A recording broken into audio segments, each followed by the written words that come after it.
And so one of the things de Waal has noted is that the stable chimpanzee troops tend to have a leader that's quite pro-social, a lot of friends, a lot of social bonds, a lot of mutual grooming. And so you could see even there, imagine that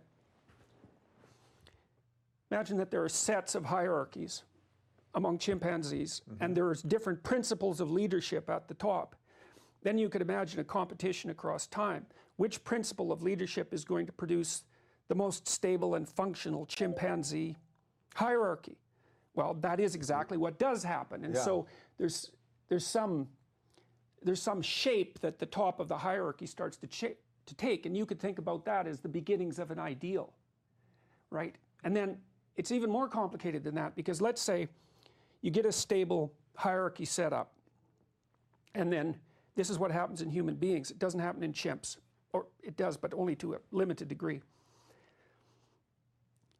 You get a stable hierarchy set up, and then there's some pattern of behavior that emerges that reliably moves men to the top of that. Okay, they leave more offspring. So what happens is that the male dominance hierarchy, the male hierarchy, forget about dominance, the male hierarchy becomes a selection mechanism. It promotes men to the upper ranks, and then the women peel off the top, because we know that human females do that. Chimpanzee females don't. They're promiscuous maters.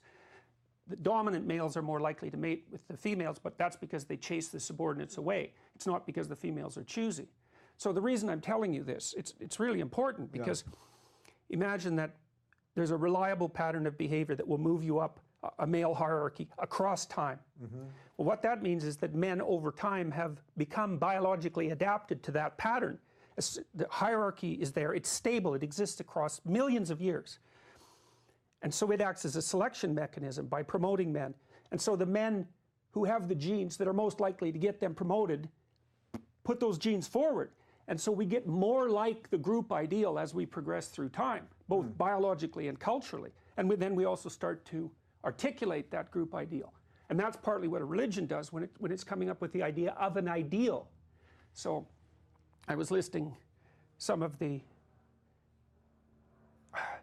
I've been wrestling with this idea because I'm going to give some biblical lectures starting on May 16th, and so I've been starting to think about conceptualizations of God, for example. And one of the things that's very interesting about the Old Testament is that there's a distinction made between countries that rule by the ruler, who's God, and countries that are ruled by God, who's not the ruler.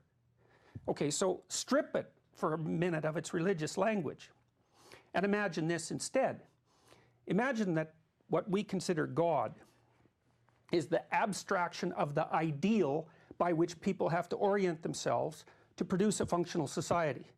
It's an abstraction, right? So it's just sort of the basic underlying truth of how we are able to function as a group of people. Yes, properly. And you can't identify it with any one person, because when you identify it with the person, then the system gets corrupted, because the person gets inflated, let's say.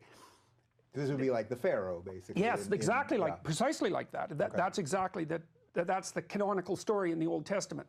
Is the Pharaoh is the earthly ruler who demands everything that you should provide to God. Well, what's God? Well, we can speak about it from an evolutionary psychology perspective. God is the idea of the abstract ideal, and you separate it out from the actual ruler, just like in our society. The idea of sovereignty is abstracted from the president, right? The president comes and goes. The sovereignty of the president remains. The sovereignty of the president is a very abstract idea because it's disembodied, right? It's disembodied. Now, we were chimps, for God's sake. How long do you think it took us to figure out how to disembody the idea of sovereignty from the individual? Man, it was like, well, it was maybe up until maybe it took us till 150,000 years ago to start formulating that, you know, in some articulated way, in some abstract way. I think we could recognize it before then, and the way you recognize it is through admiration, right? If you meet someone that you admire, there's someone you want to imitate, and what it is, imagine this pattern that will move you up the hierarchy, and then you see people who manifest different elements of it. and you see someone who manifests an element that you don't have, and something in you responds to that with admiration. It's unconscious, right? Because it pulls you towards them. It's not voluntary. You see that really with kids a lot when they hero worship someone and start to imitate them. Right. You know, but the same thing happens throughout culture. I mean, yeah.